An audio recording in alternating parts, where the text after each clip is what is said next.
Assalamualaikum warahmatullahi wabarakatuh. Alhamdulillah, salatan wa salaman ala rasulillah wa ala alihi wa sahbihi wa man tabi'ah, amma ba'. Sahabat TV DJA dimanapun Anda berada, kembali lagi bersama kami di acara podcast DJA. Nah, pada kesempatan kali ini tentunya kita akan membicarakan, pada edisi yang ke-6 ini tentunya kita akan membicarakan pembahasan yang sangat menarik, yaitu dengan tema urgensi dakwah di era milenial. Seiring berkembangnya zaman, mengharuskan kita untuk melakukan pembaharuan-pembaharuan di lini kehidupan. Salah satunya di bidang dakwah dan bidang ilmu pengetahuan. Dakwah di era Rasulullah SAW hanya bisa dilakukan dengan cara secara langsung, yaitu door to door, dari pintu ke pintu, dari satu tempat ke tempat yang lainnya. Namun pada era milenial sekarang, dakwah bisa kita lakukan secara digital dengan menggunakan media-media sosial sebagai sarana dakwah. Tanpa kita sadari bahwa pada zaman sekarang ini kita lebih mudah untuk mengakses konten-konten dakwah dan ilmu pengetahuan Islam hanya dengan dalam genggaman. Namun yang jadi permasalahan, yang jadi pertanyaan, bagaimana metode yang harus diterapkan untuk membangkitkan semangat dakwah di era milenial. Penasaran bagaimana keseruannya? Nah, untuk membahas lebih lanjut telah hadir bersama kita Tengku Mustafa Kamal Al-Bayuni. Beliau merupakan salah satu guru senior di Dayah Mudi Mesra Samalanga, dan sekarang beliau menjabat sebagai ketua LBM di Dayah Mudi Mesra Samalanga. Nah, di samping dari itu, beliau juga merupakan seorang penulis yang sangat kreatif, penulis yang sangat produktif. Banyak buku-buku dan kitab-kitab beliau yang telah diterbitkan. Salah satunya yaitu kitab Najmul Tulab, Najmul Waraqat, dan yang paling mengesankan nih teman-teman, ada satu karangan beliau yang trending di kalangan ulama Dayah Aceh, yaitu kitab Najmul Ali. Begitu nunggu ya. Ya, langsung saja kita sapa beliau. Assalamualaikum. Waalaikumsalam warahmatullahi wabarakatuh. Gimana kabarnya? Alhamdulillah. Alhamdulillah. Kita doakan mudah-mudahan Tengku senantiasa diberikan kesehatan, Allah kabulkan segala cita-citanya, dan Allah lindungi sepanjang zaman. Amin. Amin. Nah Tengku, tema kita pada hari ini yaitu urgensi dakwah di era milenial. Nah, tentunya sebelum kita membahas terlebih jauh tentang bagaimana dakwah pada zaman sekarang, terlebih dahulu ada baiknya kita harus tahu dulu definisi ataupun ta'rif daripada dakwah itu sendiri. Nah, jadi kami mohon nih kepada Tengku untuk memberikan penjelasan sedikit nih kepada kami tentang ta'rif dari dakwah itu sendiri. Silakan. Terima kasih. Jadi sudah menjadi satu hal yang sangat-sangat positif bagi kita kalangan pesantren. Semuanya harus didefinisikan. Alhamdulillah. Jadi yang pertama ini langsung saja menyangkut dengan pengertian dakwah. Saya rasa kita semua sudah sangat-sangat memahami bahwa dakwah adalah suatu penyampaian sebuah materi, baik itu berbentuk positif ataupun negatif kepada orang lain. Nah, ini inti daripada dakwah. Ada materi yang disampaikan, baik itu materinya positif ataupun negatif kepada orang lain. Itu dakwah. Tetapi kalau kita berbicara dalam dunia Islam, dakwah ini lebih mengarah kepada penyampaian materi-materi yang tentunya bersifat dengan positif. Tidak boleh yang negatif, apakah itu berupa hal-hal yang bisa menyinggung orang lain ataupun hal-hal yang berseberangan secara umum dengan norma-norma agama. Itu. Nah, kita kembali lagi kepada yang saya katakan tadi, bahwasanya perubahan zaman mengharuskan kita untuk melakukan pembaharuan. Tentunya kalau dakwah di era Rasulullah dengan dakwah di era milenial sekarang itu pasti ada perbedaannya. Nah, yaitu dengan berdakwah secara media sosial. Nah, jadi timbul nih mungkin pertanyaan dari saya dan juga kawan-kawan di rumah, bagaimana metode yang harus kita terapkan di era milenial ini untuk membangkit semangat dakwah gitu. Ya. Jadi yang pertama kita semuanya selalu membaca sebuah ayat dalam Al-Quran, yaitu surah Ali Imran, kalau nggak salah ayat 104, yaitu Allah mengatakan wal takum minkum ummatun yad'una ilal khairi. Itu saya rasa salah satu statement daripada Al-Quran, daripada Allah untuk mengajak kepada semua kita seyogyanya mengambil peran dalam dunia dakwah, menyampaikan bagian-bagian daripada risalah. Nah, tentunya kalau kita berbicara terkait dengan metode, saya rasa ini perubahan zaman ini juga mempengaruhi kepada tata cara metode yang ditempuh oleh setiap Muslim yang ikut ambil bagian dalam dakwah. Dan selama kaifiat ataupun metode yang ditempuh oleh setiap Muslim yang mengemban tugas dakwah, selama metode itu tidak berseberangan dengan agama, ini tidak bermasalah. Karena mau tidak mau mengurang orang kan orangnya kala domba HP kemudian ke FB lah, Instagram dan sebagainya, mau tidak mau ya Islam juga menganggap itu sebagai salah satu sarana, salah satu jalan untuk penyampaian poin-poin agama kepada masyarakat secara meluas tanpa ada batas tempat dan lebih efektif. Itu salah satu fungsi media di dunia digital ini untuk perkembangan dakwah Islam. Ya. Itu. Berarti memang kalau seiring perkembangan zaman ini ya kita harus berbaur dengan zaman ini, ya. Iya. Jadi metode itu berganti-ganti sesuai dengan zaman. Ya pasti itu. Mungkin kalau zaman nanti sekitaran katakanlah 2040, 2050 dan seterusnya, cara berdakwah mungkin akan lebih canggih dari sekarang, ya. Yang perlu kita garis bawahi, kita jangan terlalu alergi dengan yang namanya teknologi, kecanggihan dan sebagainya. Jangan kita menganggap mengambil peran dalam dunia dakwah dengan memanfaatkan teknologi yang ada sekarang itu bagian daripada hal yang tidak disukai oleh Nabi, oleh sahabat, salafus saleh dan sebagainya. Itu tidak boleh. Karena kalau kita katakan seandainya kecanggihan teknologi sekarang ini sudah ada pada zamannya misalnya para salafus saleh, saya rasa itu akan digunakan. Para imam Syafi'i misalkan, Imam Ahramain, Imam Al-Ghazali, kalau pada masa mereka sudah ada international connected, internet itu saya rasa semua mereka tuh punya web masing-masing. Al-Ghazali.com itulah mereka. Asyafi'i.com. Kenapa kita kata seperti itu? Karena coba sekarang kita lihat yang ditinggalkan oleh mereka untuk kita hari ini dalam bentuk kitab-kitab mereka, buku-buku mereka. Ini sungguh sangat luar biasa. Dengan keterbatasan media saat itu, tetapi mereka mampu memaksimalkan, yaitu keilmuan dan memaksimalkan alat yang begitu sedikit untuk menyampaikan agama yang bisa kita pelajari sampai sekarang. Maka media tidak perlu kita sekat, tidak perlu kita hindari, tetapi bagaimana kita memanfaatkan media ini untuk hal-hal yang positif. Ya.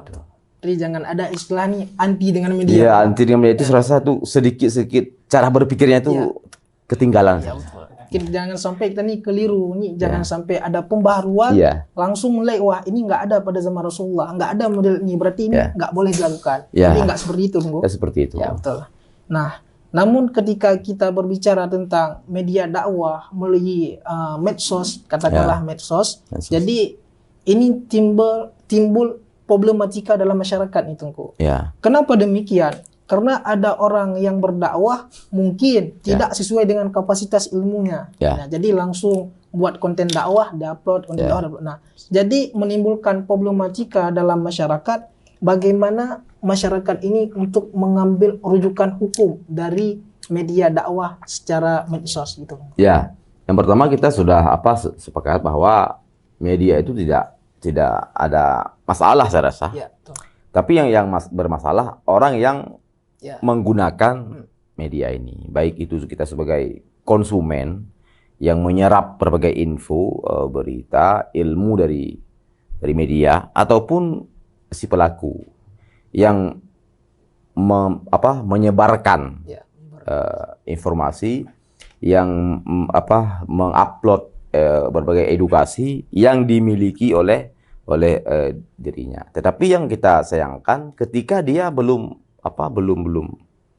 tepat untuk menjadi seorang dai, untuk menjadi seorang penyebar ilmu. Nah, ini yang perlu kita cermati hari ini. Karena seperti kata para ulama, akhir zaman itu banyak orang yang malas belajar. Tetapi suka untuk menyampaikan agama. Itu fenomena akhir zaman. Yang Aceh kan menaga kira. Tapi begahok ngelak. Wate but pe na woju. Wate wompong gale dia tuh. Itu salah satu masalah. Itu semua tempat saya rasa ya seperti itu. Waktu belajar tidak mau, tetapi dia ingin menjadi layaknya panutan bagi masyarakat. Ini masalah. Tetapi bagi masyarakat saya rasa yang pertama dalam bermedia kita harus ada filter, harus ada saringan-saringan yang konten-konten yang bagaimana, yang bisa untuk dijadikan sebagai rujukan oleh masyarakat. Saya rasa dalam hal ini perlu ada sedikit pengetahuan yang lebih dari masyarakat untuk mengetahui website mana misalkan ataupun tokoh-tokoh mana yang bisa dijadikan sebagai rujukan dalam kehidupan. Makanya dalam hal ini harus ada guru yang menjadi tempat rujukan setiap kita masyarakat. Jangan dipadai hanya dengan media-media tertentu. Bukan tidak boleh untuk mengambil ilmu di media, tetapi jangan hanya menjadikan media sebagai guru utama di dalam kehidupan. Ini tidak boleh. Karena kata Abu Yazid mengatakan bahwa man lam yakun syekhun fasyai'un syekhuh. Siapa yang tidak memiliki guru, maka gurunya itu setan. Dalam hal agama. Tetapi ketika dia sudah memiliki guru di dalam kehidupan sehari-hari, dalam waktu luang dia misalkan nonton YouTube, misalkan di Facebook dan sebagainya, ya tidak masalah. Dan gurunya nanti akan mengarahkan. Ini yang baik untuk ditonton. Yang ini jangan. Ini filter dalam dia bermedia sudah ada. Karena kan kita berbicara secara Islam, ada hal-hal yang menyangkut dengan akidah. Mana yang harus difahami yang baik, mana yang harus ditinggalkan, menyangkut dengan fikih juga demikian, tasawuf juga demikian. Artinya tidak boleh liar ketika masyarakat menjadikan media sebagai salah satu sumber untuk mendapatkan ilmu agama. Harus ada yang menyoroti, harus ada yang mengawasi, dan harus ada yang memberikan sedikit bimbingan lah begitu. Berarti bisa mungkin kalau kita simpulkan untuk mengambil pelajaran agama melalui media sosial tentunya harus dasi dengan ilmu dulu. Ya, harus ada ilmu. Ya, jangan nanti kebablasan. Bendek kamu no kan, yang ipegah A, gepeki B, kok yang gecok ju. Nah, dengan tanpa ada saringan yang baik. Makanya harus ada yang membimbing, mengarahkan dan mengawasi. Minimal bak-bak lah tidak tengok. Kan? Misalnya karena pendai yang mendakwah Allah di atas langit, yang kiban nunggu. Tatanya yang itu lah kan?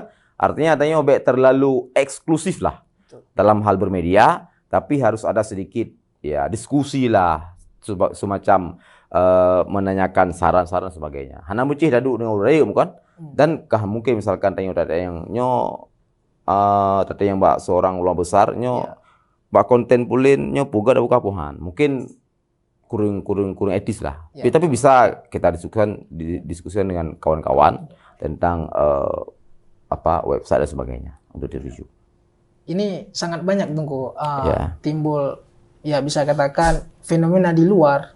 Kalau tentang media ini tetangga kita sebelah nih Tengku, yang mengatakan Allah di aras lah, Allah ini dan itu sebagainya. Mereka itu biasanya lebih aktif di media sosial. Itu jelas. Itu saya sudah sering lihat. Maka mereka lebih aktif ketimbang dengan kita Ahlus Sunnah wal Jamaah. Nah, jadi kan ini juga menjadikan masyarakat kita ini tentunya harus ada ilmu bagaimana dalam membedakan yang mana mereka dan yang mana Ahlus Sunnah wal Jamaah. Nah, ini bagaimana bagi mereka nih Tengku? Ya, kiranya agar jangan sampailah untuk melihat konten-konten mereka terhindar dari kesesatan yang mereka sebarkan. Ya, itulah seperti yang kita sampaikan di awal bahwa kebenaran itu akan kita ketahui dengan ilmu. Kesalahan juga akan kita ketahui dengan ilmu. Makanya suatu kewajiban bagi siapapun kita hari ini penonton di rumah, baik yang perempuan baik laki, itu untuk belajar fardhu ain ya minimal dalam 3 disiplin ilmu, tauhid, fikih dan tasawuf. Itu harus ada sampai sekarang, harus dipelajari. Makanya ketika sudah ada sedikit ilmu yang dipahami dalam bidang ketauhidan, ketika dia sudah sekarang sudah dengan HP 24 jam, ketika melihat konten yang berseberangan dengan ilmu yang telah diketahui, maka akan langsung meninggalkan, memfilter. Dan minimal lagi pun lah, ya benar yang bangun lah kan, di antaranya toh yang jut tak cok ada punya. Jadi menurut mendek, yang cok mendu yang salah. Takutnya gitulah. Ya. Kadang-kadang itu ipegot dengan bahasa bahasa diubah kan. Dengan bahasa apalah, bahasa istilah. Tanya hana gak ada Kaku share-nya bahaya dah. Kan? Tanya udah jam je doh, bana konten langsung baik pergainan Islam itu rasis. Tapi kira apa rasisnya? Baik tapi kira. Share juga. Nya termasuk dalam gagap berteknologi. Jadi kita harus menyadari bahwa dalam dunia demokrasi, dalam dunia digitalisasi ini ada bahasa-bahasa yang perlu untuk benar-benar dimengerti. Menyehana mengerti ya jam jaro lah untuk share lah download dan sebagainya. Kadang-kadang ya kena. Tapi ketika ada yang memahami bahasa, takut-takut tu kalau perlu bola langgunro lah kira-kira. Baik enggak. Kalau kita bandingkan antara dakwah secara media sosial dan dakwah secara langsung nih. Nah, dari tempat ke tempat yang lain. Ini kira-kira nih Tengku, mana lebih efektif dakwah secara langsung ataupun dakwah melalui media sosial? Ya, kalau berbicara efektif dari segi tidak terbatasnya tempat, saya rasa ya lebih efektif media. Kalau dari segi misalkan ya waktu, ya lebih efektif di media. Iya, betul. Karena 1 jam misalkan pemaparan materi yang kita sampaikan di media, misalkan kita upload di berbagai platform media, ini saya rasa bisa untuk diambil itu video hari ini, besok, minggu depan, bulan depan, hingga seterusnya. Artinya sangat-sangat efektif dalam hal waktu yang bisa terus-menerus untuk dikonsumsi oleh masyarakat. Dan begitu juga dalam tempat. Mungkin misalkan di satu ruangan, ini hanya mampu menampung misalkan 10 orang, 20 orang. Tapi kalau di media, ini bisa ditonton tanpa terbatas. Selama ada si paket kan, tonton sampai anak terbatas. Tetapi kurangnya kalau di media ini tidak ada keterhubungan yang erat antara seorang penyampai ilmu dengan yang menerima ilmu itu sendiri. Artinya tidak ada keterkaitan yang begitu efektif antara seorang guru dengan murid. Makanya untuk menjembatani dua masalah ini, saya rasa seorang yang menyampaikan agama harus mengambil dua peran tersebut, yaitu di dunia nyata, kita menyampaikan ilmu agama di tempat tertentu, dan juga kita sekarang harus juga ambil bagian dalam media. Jangan terlalu alergi dengan yang namanya media.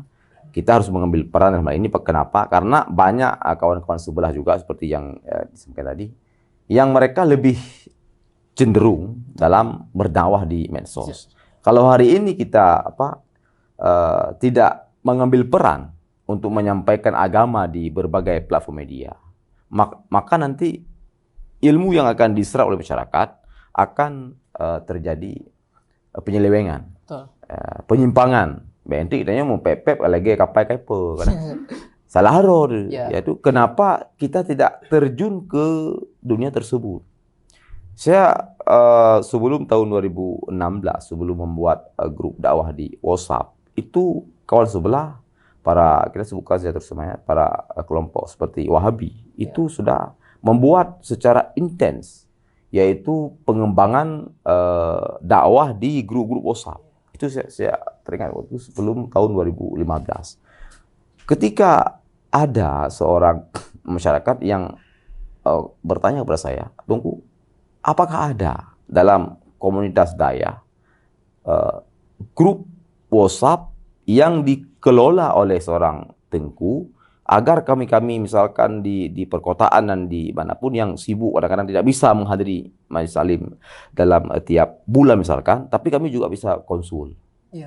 Saya jawab itu sebelum tahun 2016 tidak ada.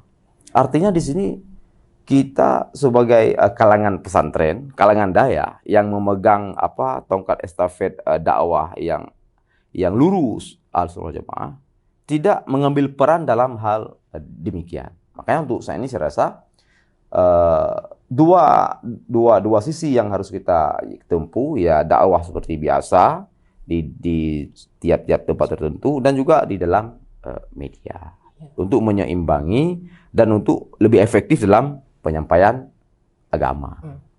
Berarti antara dakwah secara langsung dan dakwah media tentunya ada plus minusnya. Ada plus minusnya. Yang sudah pasti yang lebih baik kita ambil dua-dua. Ya, bukan meninggalkan keduanya ataupun mengambil salah satu. Kalau mampu, ya kita ambil untuk dua-duanya. Jadi kita kolaborasikan antara dakwah secara langsung dan dakwah melalui digital agar lebih sempurna.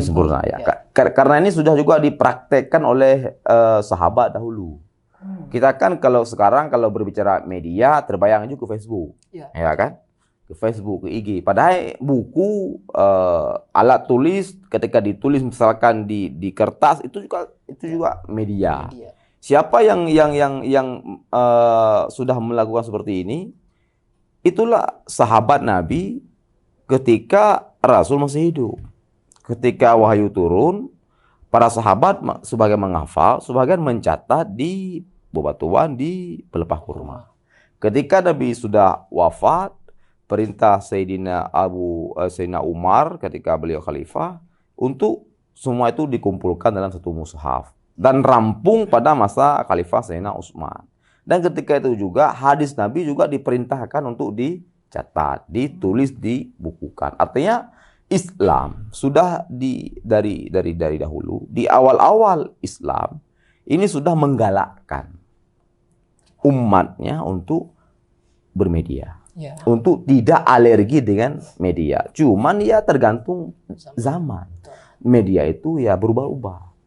Artinya kalau untuk sekarang yang medianya sudah begitu mudah dan canggih, saya rasa Islam juga sangat mensupport untuk hal itu, untuk penyampaian ilmu melalui media yang lebih efektif gitu. Nah, terima kasih Tunggu. Jadi tentang media ini, terkadang ada sebagian orang yang salah mempergunakan media dalam artian dakwah bukan untuk menyampaikan kebaikan, namun dakwah dijadikan sebagai cuan untuk mendapatkan penghasilan untuk kebutuhan sehari-hari. Nah, Ini bagaimana pandangan Islam terhadap hal tersebut? Apakah dibolehkan? Ya, yang pertama begini, menyangkut dengan apa kalau bahasa sekarang sedikit dalam konotasinya negatif cuan. Kalau dalam bahasa yang positif kayak kita bisa gunakan dengan ujrah. Ya. Yang pertama, Islam tidak menganggap itu adalah sebuah nilai yang tidak baik. Mengambil ujrah dari sebuah jasa itu bukan suatu yang negatif. Bahkan Nabi sendiri mengatakan yang paling berhak untuk mengambil ujrah itulah yang mengajarkan Al-Quran. Dalam hal ini keterwakilan ilmu agama, saya rasa. Artinya secara fikih ketika kita memberikan jasa kepada orang lain, ini fikih membolehkan jasa ini untuk diganti dengan biaya. Misalkan seorang memberikan jasanya untuk misalkan menyapu ruangan misalkan. Itu tidak ada masalah ketika digantikan dengan biaya. Apalagi misalkan seorang memberikan jasanya untuk penyampaian ilmu. Berbicara ikhlas tidak ikhlas itu nomor 2. Tetapi berbicara secara fikih halal apa tidak itu tunggu.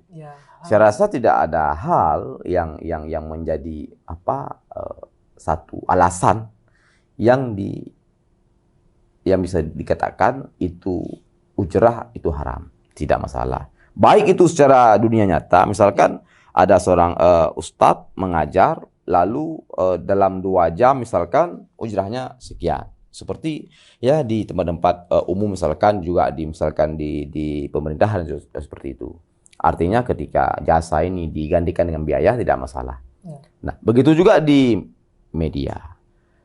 Ketika di media juga seperti di dunia nyata, ketika jasa kita digantikan dengan biaya, tetapi dengan catatan selama ini menempuh jalur-jalur yang benar sesuai dengan norma-norma dalam fikih yang kita pelajari. Artinya nanti jangan ada terjadi penipuan lah dan sebagainya. Tapi sekedar kita lihat dari sisi ujrah tidak masalah.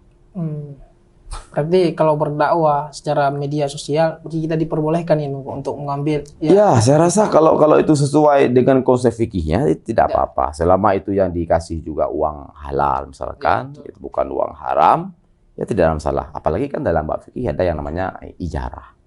Nah, di sini sebahagian orang ketika misalkan mengklaim itu uang yang diterima tidak baik, saya rasa ini kembali kepada konsep fikihnya, bukan kepada masalah dakwahnya.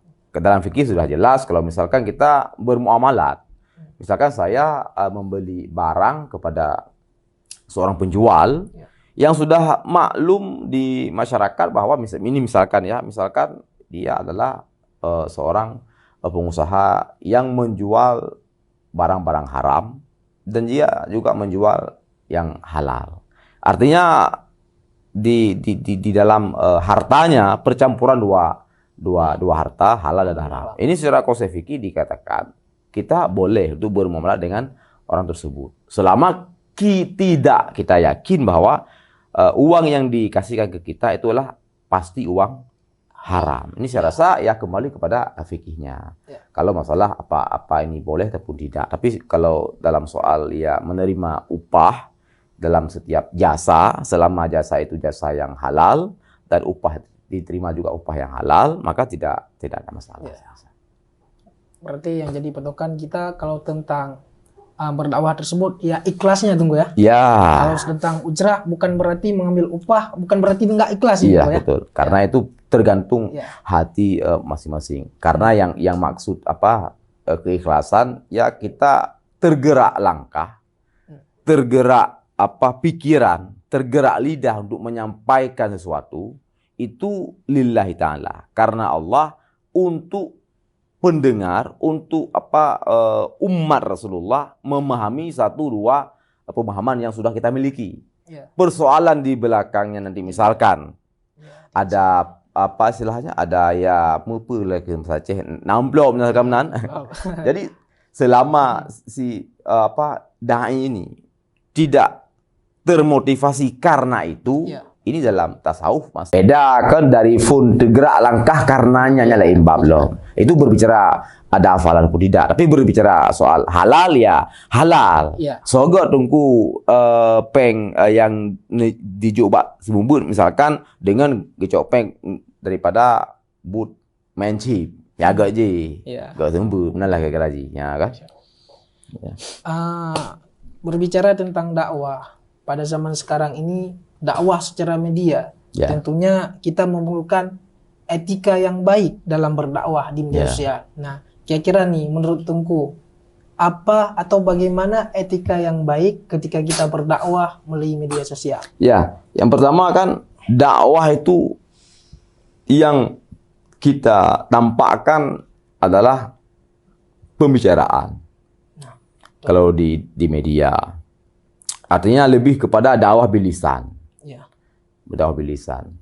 Nah, ketika yang kita tampilkan adalah bahasa, retorika, gaya bicara, maka yang diajarkan dalam Islam bagaimana kita mengeluarkan nada bicara yang tidak menyakiti siapapun. Yang di situ tidak ada kata-kata yang menyalahkan tetangga, yang menyalahkan sahabat, kawan dan sebagainya. Islam tidak seperti yang kita katakan tadi, tidak mengenal yang namanya rasis. Ya, rasis itu kan melihat perbedaan antar berbagai ras, Ya. misalkan ya beda-bedakan miskin kaya, misalkan membeda-bedakan yang kulit hitam, kulit putih. Ya. Sebenarnya ini bukan sebuah dakwah dari barat yang diinginkan rasisme tidak ada, tetapi ini sebenarnya dari Islam sendiri. Rasulullah punya sahabat yang bernama Bilal bin Rabah, yang kulit Bilal bin Rabah ini sangat jauh berbeda dengan kulitnya Rasulullah. Artinya Islam tidak memandang hal seperti itu. Rasisme itu tidak ada dalam Islam. Makanya dalam hal ini juga dalam etika gaya bicara seorang dai, hal yang disampaikan saya rasa yang pertama ini ya kita tinggalkan perkataan-perkataan yang bisa menyebabkan kesenjangan antar kelompok masyarakat, dan harus dibicarakan sesuatu itu dengan ilmu. Kalau memang tidak kompeten dalam bidang tersebut, tidak ada kapasitas, saya rasa lebih baik diam. Ya. Karena rusaknya sebuah agama itu karena penyampaian dari orang-orang yang tidak berilmu. Ketika hanya bisa menguasai misalkan 1-2 hadis ayat yang dihafal, tetapi tidak belajar tentang ilmu-ilmu Islam yang lain, maka ini menjadi momok yang sangat berbahaya bagi agamanya Rasulullah SAW. Berarti mungkin kalau tentang etika bisa kita artikan menyampaikan dakwah tersebut dengan bil hikmah wa mau'izatul hasanah. Ya, baik dari fun tamu ini demunah sampai itu. Munahlah kira-kira. Ya. Nah, terakhir nih Tengku. Kira-kira nih buat para dai muda, ada nggak trik berdakwah melalui media sosial agar diminati oleh semua kalangan itu? Ya. Bagaimana trik ketika kita berdakwah agar semua kalangan itu bisa menikmati atau bisa mengambil rujukan lah pada si dai tersebut? Ya, yang pertama seperti yang kita sampaikan tadi bahwa seperti katanya Syekh Ibnu Athaillah Sekandari dalam sebuah kalimah beliau, idfinu judaka fi ardil khumul fama nabata mimma lam yurfan la yatimun tajuh.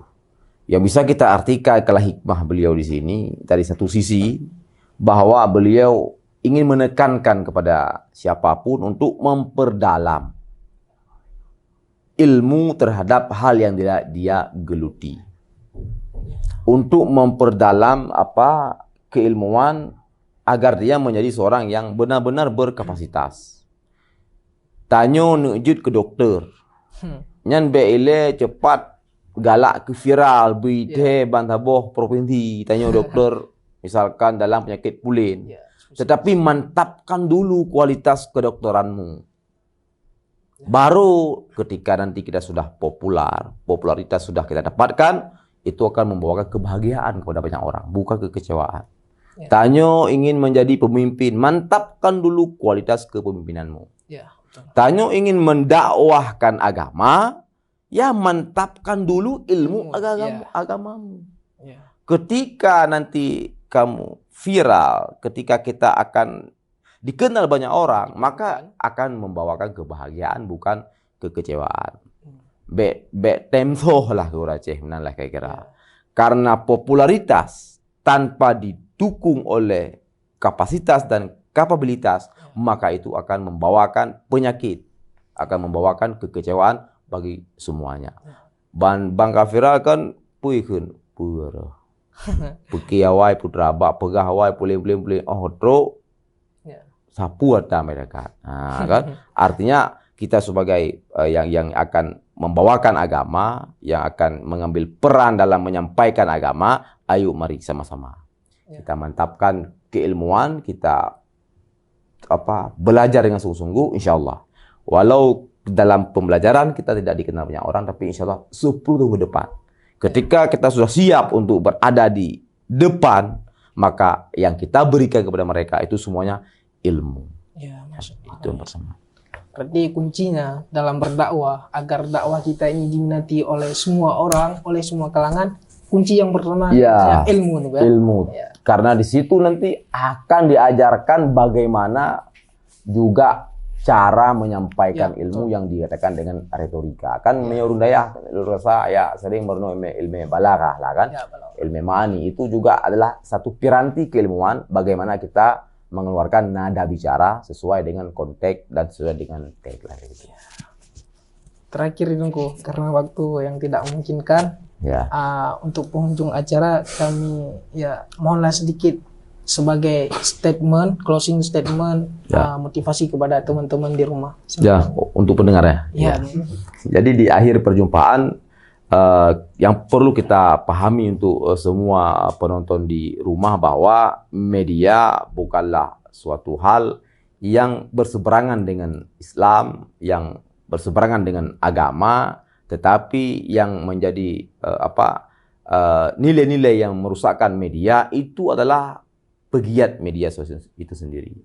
Kita sebagai misalkan yang memiliki konten-konten yang bernilai agama, maka itu semua tergantung pada diri kita.